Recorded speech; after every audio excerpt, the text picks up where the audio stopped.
We want to thank you for following the Looking Forward Our Way podcast. Do you know we also have a newsletter? Our goal with the newsletter is to never waste your time or fill your inbox with email landfill. Each newsletter is quick and easy to read, and it keeps you updated on what we're working on as well as what's coming up in the next episode of the podcast. You'll see some newsletter items come and go, but we will always be respectful of your time and inbox clutter. And we always encourage recycling, so please send the newsletter along to a friend or family member. Sign up by clicking on the link in the show notes or go to our website, lookingforwardourway.com. Thanks again for following and listening to Looking Forward Our Way. I also think, people often go into addiction because they've been touched by it in some way. And so, given that it's so prevalent in our community, I think those that are going to med school are coming with a more of an awareness and a sensitivity to how we treat those patients. So even if they don't go into addiction, hopefully we're starting to develop a mindset that this is a chronic medical condition and not a flaw of these people that we're taking care of. Right. And so I hope that stigma and quite honestly, discrimination against some of the patients we care for starts to go away as well. We are looking forward our way from Studio C in the 511 studios. This is Brett. With me, as always, is Carol. How are you? Brett, I am doing really well. And that is our conversation for today. We are going to focus on how well people are doing during the pandemic. And we have a very special guest. Please welcome Dr. Krisanna Deppen, who is a physician with Ohio Health with specialties in addiction medicine and family medicine. Thank you so much for joining us today. Thank you. I'm really glad to be here. Well, your specialties and certifications include both addiction medicine and family medicine. Let's start off by giving our listeners an overview of your background and how you began a practice that includes issues with treatment and substance use disorders. So I was actually lucky enough to be exposed to addiction medicine when I was in medical school. And I was involved in a group that would do interventions for our outside of administration for any medical students who are struggling with alcohol or drugs. We really didn't have to do that very often. So we did a lot of education. So I was really aware of the issue as I started my residency in family medicine, which I did at Grant Medical Center just down the street. During that time, we took care of lots of patients in the hospital who had co-occurring substance use disorder. In particular, I developed a passion around caring for pregnant women with substance use disorder.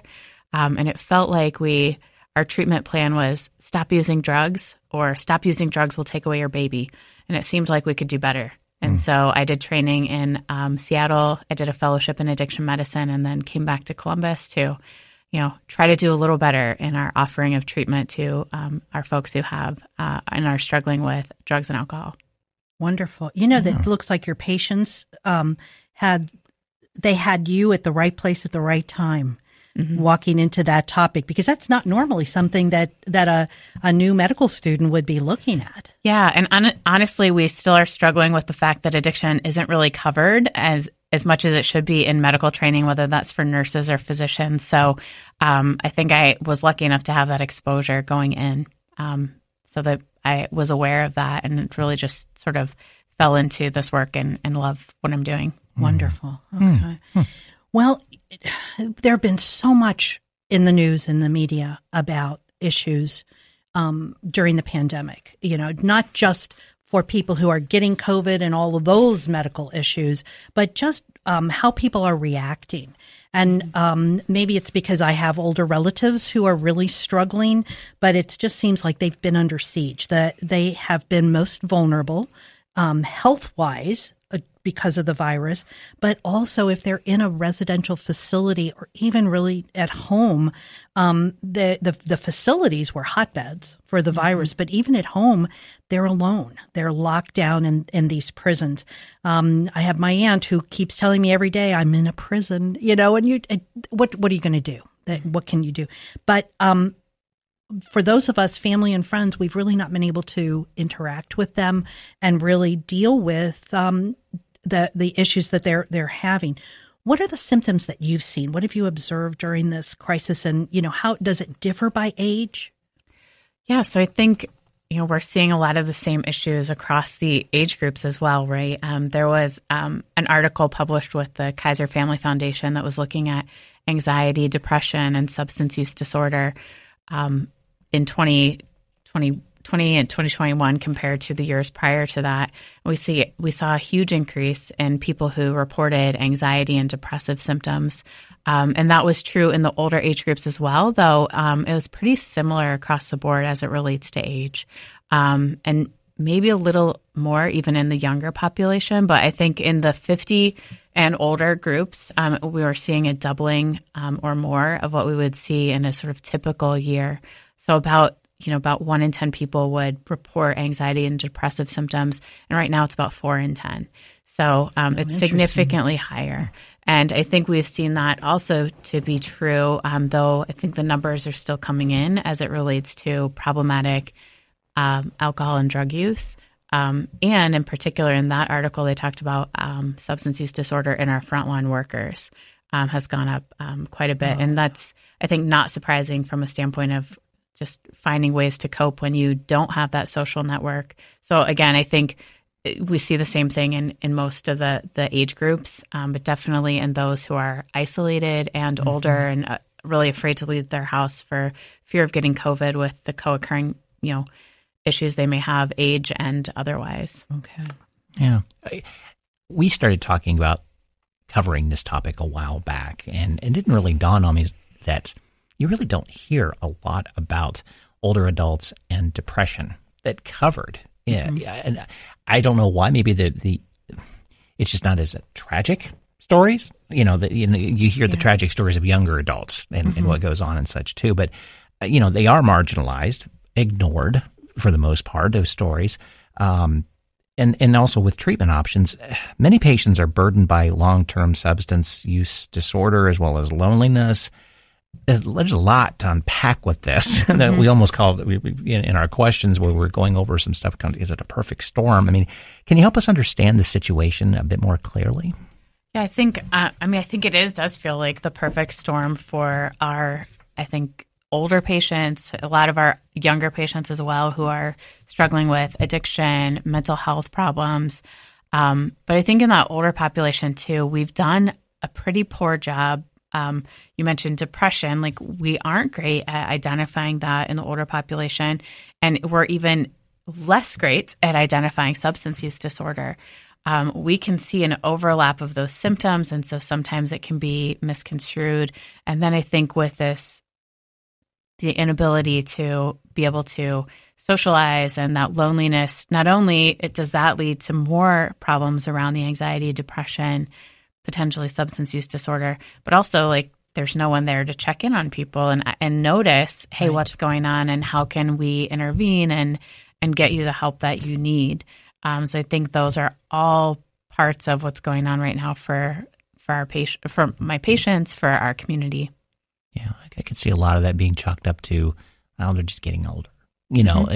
Pieces of, well, it's dementia. I could, lots of misdiagnosis to a certain degree, just wave it off. She's 80. Yeah, absolutely, and that's wrong.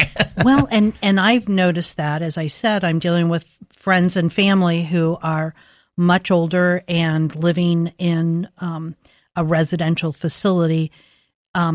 Whenever they make a mistake, it may or may not be Alzheimer's. But we're making that assumption because they're older, when in actuality, it's just because they've been by themselves with no one to interact with other than the same folks who work in that facility. Right. And I do think not having that social interaction, if somebody does have substance use disorder, depression, or dementia, just sort of adds on to that, right? So if you're not having that interaction and you're already prone to like memory lapses, you're not going to have somebody there to kind of keep your brain young and interact with so that you can do better. When you were saying that things aren't reported, my next question is going to be about opioid abuse, but I'm just wondering if, opioid hit the newspapers because it was sort of the thing to talk about. And it was nuanced with a lot of pharmaceutical behind it as well. Well, a lot of money right. behind it. Exactly. Yeah. And I'm just wondering if part of the issues that we're not seeing the problems is because it's not the place to, we're not seeing it in the media because they're not going to get any ratings out of this. Nobody's going to really care. So anyway, so on to my question. Opioids have been all over the news, and it's sort of the first thing when we think about addictions, and Columbus is just huge in this problem. But alcohol addiction also is huge for older adults because we've had 20, 30, 40 years of social drinking, and it's been okay. Do we, with the quarantining, do we have more that we can do or that we should say to older adults and help them so that they are not going down that rabbit hole, literally, of too much drinking? Yeah, I think it depends on your relationship with that individual. I do think that, but like you mentioned, with opiates and with alcohol, we have seen an increase in our community around opioid overdose deaths during COVID, right? So social isolation and economic downturn are not good for addiction. So when we look at those statistics, in May of the year prior to May in 2019 and back, or that year, we saw about every 10 people who died from overdose, in the year of 2020, we saw about 14 people dying. And so that's a huge increase in the overdose deaths where we were starting to see a trend down. COVID kind of switched that around. And you're right, with kind of what gets put in the news, opioids made the front page a lot from the overdose deaths, which are obviously tragic. But we see in our community there's actually more deaths and complications from alcohol use disorder than from opiates. So it's a huge problem, especially in the aging population where, drinking has just been a normal part of life. Right. And as we age, things change, right? Our bodies change. Just the way we metabolize alcohol or medications, that's different than when we were younger. Gosh. So we may be drinking, a loved one may be drinking one way from their 30s onward, but when they reach that older, getting into their 60s, 70s, 80s, their body's not going to metabolize that the same. And so the impact from that drinking is going to be more significant. Right. And so even that sort of, quote, normal drinking may no longer be healthy drinking for that individual. And their food eating, their food patterns are different too, particularly in the middle of this pandemic. Some of them they can't get to the grocery store as often. They may not be cooking for themselves as much, that kind of thing. Absolutely. And we're talking about, people who have access to food, people who don't, certainly, with job losses. People are eating less for lots of different reasons. And so drinking becomes even more dangerous when you're not eating the same way you used to and are otherwise not able to be healthy. Oh, interesting. So I think from a standpoint of checking in on our loved ones, I think it is that just checking in. As we were talking before, that sort of overlap of dementia, depression, substance use disorder, a lot of those symptoms are the same. So I think paying attention to, is something different? Is my loved one depressed or anxious? Are they having memory lapses? Are they having falls?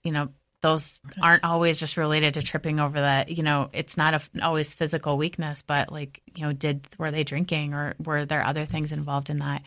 So following up on that. And then I think just having conversations with, the people we care about, when concerns come up. Sure. Well, we've established that those numbers are a lot higher over the past, if nothing else, 2 years that have been measured, at least that we know. What's changed in substance use disorder therapies in the recent years? Have you witnessed or heard of successful therapeutic programs to fight the conditions, or how are we, absolutely making things change to compensate for all this upsurge? Right. So I think, there is treatment, and I think that's important for people to know. People do get better. I think we sometimes forget that based on TV shows and things we see that are often quite tragic, but people can recover. I think, maybe kind of from a treatment perspective, kind of putting that into maybe three buckets. I think one, those of us in addiction medicine have really appreciated the sort of level, meeting patients with the appropriate level of treatment. I think if you watch the movies, everyone goes to 28 days of rehab, and that's still a thing people do, but like we don't cure addiction in 28 days. And so it's really important to recognize that like 28 days might be necessary for some people, but it doesn't end after 28 days. The other thing is not everybody needs to go to 28-day treatment, right? There's plenty of treatment that happens, in the community that people live in, outpatient, from their home. Or, they're going to a counselor or getting involved in support. And so I think just making sure that the patients get to the right level of care that they need. The other piece is that we have medications to help with substance use disorders. So both opiates and alcohol. Only about 1 in 20 people who have alcohol use disorder ever get offered a medication to help with that. And we've had these medications for years, and they can be, while they are not a cure-all, they can be a good part of helping somebody to recover by offering those medications. So I think making sure people are who are struggling at least are able to have that conversation about, are medications a part of your treatment plan? And then I think just generally, I think social support. So, we Alcoholics Anonymous or, church groups or other pieces where individuals feel connected can be a part of somebody's treatment plan. So I think there's a sort of formal treatment and then that sort of informal support of those that are in recovery and treatment. This question's maybe a little off topic a bit. When you're looking at those treatment programs, a lot of what has happened in medicine through COVID, we've really had to pivot. Mm-hmm. And look at different technologies, look at different ways like telehealth. Absolutely. Have you seen any of those? Because I'm thinking if somebody's not in treatment, they have to get to treatment on a regular basis, and that transportation issue could be huge. Mm-hmm. Yeah, I mean, I think if that's like, I guess, a benefit of COVID is I think it ramped up the speed with which we do a lot more by virtual health, right? Okay. So video visits. There's also group visits to get, people can do as it relates to their treatment and recovery. The other pieces is just like, I think technology. Also, we have like apps that can help support someone's recovery that have education or incentives through sort of like app-based technology. So I think there's lots of ways in which those pieces can be helpful during COVID, but even outside of COVID. And hopefully as we turn the corner and come out of COVID, some of those pieces stick around so that people have better access to care no matter where they live or what transportation needs they have. Right. Going back a little bit to when we were talking about what to look for, one thing I've noticed with the folks that I'm trying to help, to support, is that their decision-making is more complicated. Mm-hmm. In some ways, it's almost like they're really feeling unable to make a decision. And I think it's because of the unknown. What's COVID? What's the pandemic going to do? What's the nursing facility going to tell me I have to do next? That kind of thing. But they are much more frustrated, much more easily. Mm. So when you're thinking about trying to watch them and all you're seeing until it looks like maybe the facilities are opening up now. But for the last year, we haven't touched them. We could only see them through a window or see them through Zoom. What are the other kind of specific things we should really watch for? You had mentioned a couple. Yeah. I mean, I think kind of going back to those same things, I think that kind of that confusion, I think sometimes even like just behavior changes. So maybe somebody who's more hostile or that maybe hadn't been in the past. And again, these all can overlap with depression, with potentially dementia. But I think those should just at least be assigned to say, like, we need to do something more. Again, they're, stating depression or anxiety. I think changes in sleep, either sleeping a lot more or sleeping not much at all. Mm-hmm. You mentioned like just getting food, but if their appetites have changed, in particular, they're eating less. Like they have access to food, but they're not hungry. They're not eating. I think those would be pieces that in especially older population would be watching for to see, is something else going on? Again, maybe it's substances, maybe it's depression or dementia.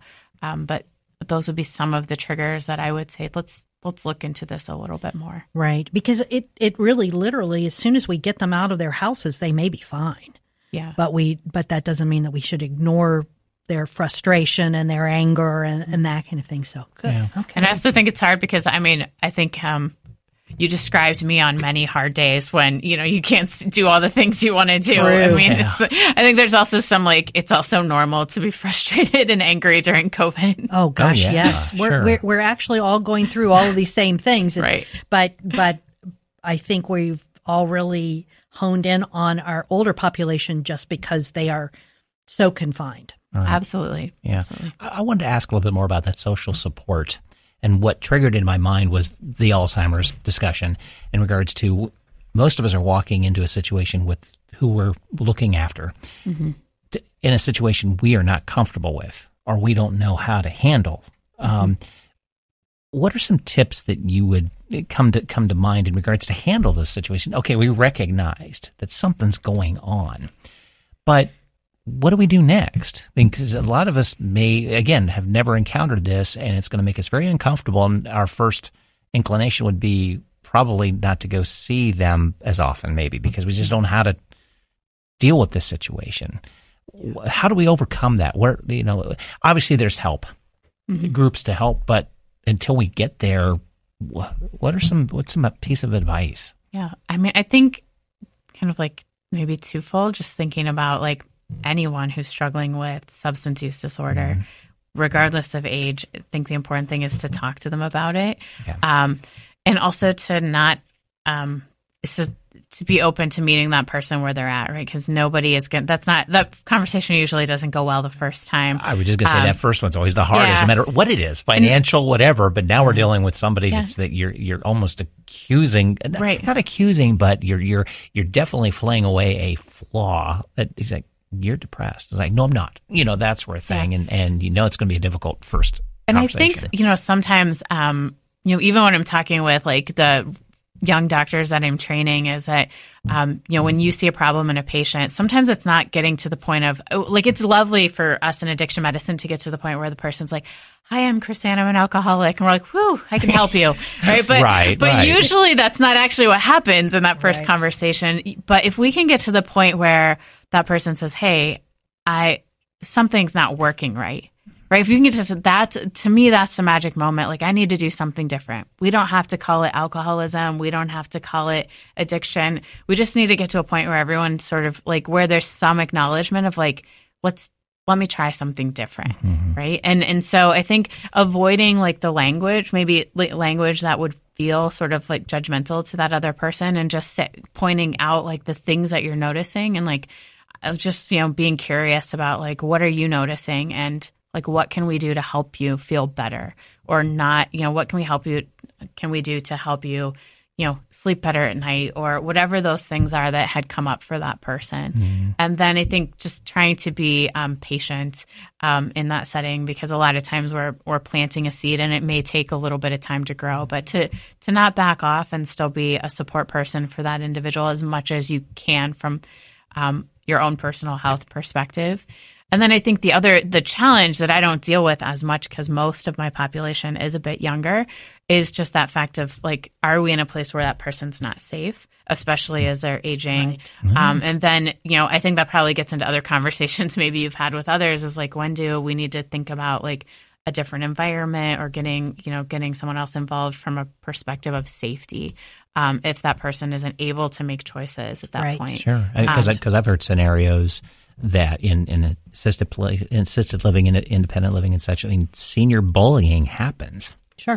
Which amazed me when I was helping a client of mine record an episode about that. And it's wow, you'd have thought we'd have grown out of that. It's no, it turns back into that because of protecting territory, protecting things. And you're in this close environment. Kind of think about what was going on in high school, the same situation. Everybody's kind of in the olden days before pre-COVID, but that senior bullying happens and can lead to loneliness, depression, alcoholism very easily. Yeah. And I think too, as hard as it is that we have to address it, because I've tried addressing it to the administrators of those facilities and got nowhere, because either the one person I'm sort of watching over is in independent living. So of course, those folks say, oh, they're independent, we can't do anything, and you're like, seriously. You make them live by your rules that are attached to the assisted living, but when they're having an issue, you won't deal with it, which sort of drives me a little crazy. And then my aunt, who's, in assisted living, and those folks are just bombarded with stuff. They can't get to everything that needs to be done and fixed and assisted and supported. And so, but I think the hardest, my parents are gone, but I think the hardest thing is to go to your parents and talk about issues. It is really, really difficult. Right. Yeah. I think it is a difficult issue for sure. I think, and we think about like some of the facilities as well. One of the things that we know the population is aging. The other thing with the aging population is that the boomer population they've been more drug aware and less afraid of drugs and alcohol for most of their lives. And just like things like bullying or things that they did when they were younger, they don't just go away when you move into assisted living or, independent living. Those things we anticipate will become more of a problem. And so I think facilities need to be preparing, like, what will we do when, our patient or the clients that live here have issues around alcohol and drugs, and how will that get managed? Because it is going to continue to be a growing problem in those settings. Yeah, I like your notion, though, of saying just have a conversation with them. Been trying to do that now for the past month, and it's and just to be patient, because their answer is not going to be what you want to hear. Yeah, and I think we think about this in our younger sort of opiate use disorder patients. We think about the idea of harm reduction. And in those settings, we think about things like needle exchange. And, if you're going to use, let's make sure you're using safely and those types of things. But I think we could probably think about harm reduction in our older population too. Like, okay, if they're going to drink, is this environment safe? Like, can we make sure that there's things that they're not going to trip over? It might be a different way to look at that, but I think there's sort of a spectrum of like, this person's ready for help versus, okay, they're not at all even really willing to have a conversation. What can we do around that to keep this individual safe until they hopefully get to a place where they want a bit more help or are willing to do something differently. Right. So really taking it in steps, kind of taking one little tiny issue at a time, trying to move that forward. And it's not really something that we can necessarily plan, because you don't know when you take this step where it's going to go. All right. It's a good plan. Okay. We've often talked about the value of working into our later years, whether it's full or part-time, or heck, even it's just volunteering. We talked about a lot about that, or just getting to social activities. The theory is to remain engaged, keep our brain thinking, learning, and expanding, like you mentioned earlier, keeping your brain young, which could lead to a healthier lifestyle and increased years. Has that proven true in recent studies for those who are battling substance use disorders? And if so, do you have suggestions on how to tempt seniors to move around outside of their world and engage more?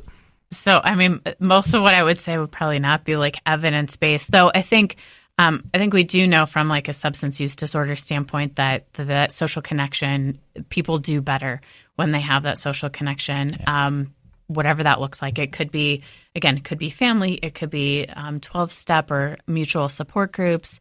And I think, I think about like technology, my grandma is 95 and she, doesn't always do it well, but she can Zoom with me and FaceTime, Exactly. And so I do think while, people may, COVID or not always be comfortable like leaving their home or be able to, I think technology could be a way to help bring people together in some different capacities. And I love the idea of like, volunteering and, kind of giving your time, I think, is also doing meaningful work is helpful for, that loneliness part of, that whatever part loneliness plays in depression or some substance use disorder. I think that's really important. So I was listening to another podcast and they talked about like a program called Eldera where they like connect older folks who might be retired with like kids who need like homework assistance virtually. Nice. And so I was just like, if somebody's like, I could just like my other grandparents are no longer alive, but they were teachers in their younger years. And I think, gosh, if they were alive, I bet they would really enjoy like helping like a young person with math or, reading or things like that. Absolutely. Oh, yeah. Because I've heard programs the reverse as well, that are high school students, creating programs to outreach to just kind of adopt a grandparent sort of feel to it. And it's becoming state by state. They're reaching so I think that things way. like that seem like a really interesting way to kind of to support both, right? Like, especially right now with still, hopefully we'll get back to all in-person school, but with like virtual school, like I'm sure parents would love to have an adopt a grandparent to help with schoolwork for a little while. Yeah, even the new math crap, I'm sure, 70, 80-year-old teacher would love to teach again, because it's more of pulling it out of the student versus teaching the student. A really good teacher is. So, absolutely. you know that. So it's one of those, like, just to get them invigorated to help and make them feel young, because they're, working with a 16, 15-year-old or 12-year-old, whoever it might be. It just that atmosphere makes people feel young. Particularly if they haven't had a lot of family time, and they're missing their own grandchildren. Right. So that fills that gap. Yeah, absolutely. Yeah. So we've talked sort of at where are we right now? Let's think about what we're going to do in the future. Do you see differences in treatment options that are going to come along now with COVID hopefully ending? Are there other things that we've got to be watching for? And you're training new doctors in this area. What are you looking at in that training? And is it hard to get new doctors to look at addiction issues as their specialty? Yeah, lots of questions. So future thinking. I think in the treatment area, I think some of what happened during COVID is actually probably helpful, right? Us realizing that we can reach patients. We don't have to force patients to come to our office to take care of them. So I think that's really helpful and will be, I don't think it should be the only way we care for patients, but I think it definitely can enhance our patient provider relationships. As far as like future treatments, I don't know exactly, what's on the horizon or what might come. But I do think kind of as we think about the older population and the likely increasing risk of substance use disorder in that population, it's a group that addiction medicine treatment isn't really ready for across the country, right? So we need a lot of things to change to be able to support that care. So if somebody needed to go to a residential program for addiction and they're in their 70s, and they might have a lot more needs than somebody who's in their 30s, right? They have lots of other medications, they may, need, it's a different environment. So I think getting our treatment facilities ready to care for that population, and also then getting our payers to really also pay for that service. Medicare hasn't been known as being a very good payer in the space of substance use disorder treatment. I think there's a lot of advocacy around that as well to improve that. So I think hopefully in future state, given COVID, that we know that these numbers are likely to rise during this period, and our aging population, those issues will have to be addressed. And so I think that's, I hope that that's an area where we improve. Because they're not just going to disappear. Absolutely not. I mean, COVID isn't going to disappear, and neither are these issues. Right. And I think like what COVID did for lots of things, it made some issues we already had just much more obvious. And I think the area of caring for the older population and substance use disorder, it became clear that we're just not doing it enough. And then I think, I have a lot of hope in training new young doctors, maybe not all young, older doctors can come into addiction medicine as well. Well, that's true. And so I think that, I think there's a lot of hope there, because lots of our younger docs too, they really want to go into medicine to help people. And I think addiction medicine is an area where it's not easy work, and it's certainly not happy every day. But when people get better, it's life-changing, and I think that's really powerful. And so I think there's a lot more interest in addiction than there has been. I also think, people often go into addiction because they've been touched by it in some way. And so, given that it's so prevalent in our community, I think those that are going to med school are coming with a more of an awareness and a sensitivity to how we treat those patients. So even if they don't go into addiction, hopefully we're starting to develop a mindset that this is a chronic medical condition and not a flaw of these people that we're taking care of. Right. And so I hope that stigma and quite honestly discrimination against some of the patients we care for starts to go away as well. Very good. I mean, that's really all you can ask from your GP is recognize that there's a problem and maybe give some solutions or a referral or Yeah. you know, that's all we can ask. Right. And I would, not to get too off track, but the other thing that I would point out is that, you know, there is so much stigma and discrimination around caring for patients with substance use disorder. And I remember having a patient who like thanked me for, you know, treating her like a human. And that is a very low bar. And I think we can do much better than that. And hopefully we are getting there. But I think, you know, nobody wants themselves or their loved one to not feel seen and cared for in the healthcare system. And so I think that's really important to be teaching that to our young, you know, all of our providers, but especially our young providers as well. Well, we want to remind our audience that if you go to our website, there you are going to see resources connected to this podcast.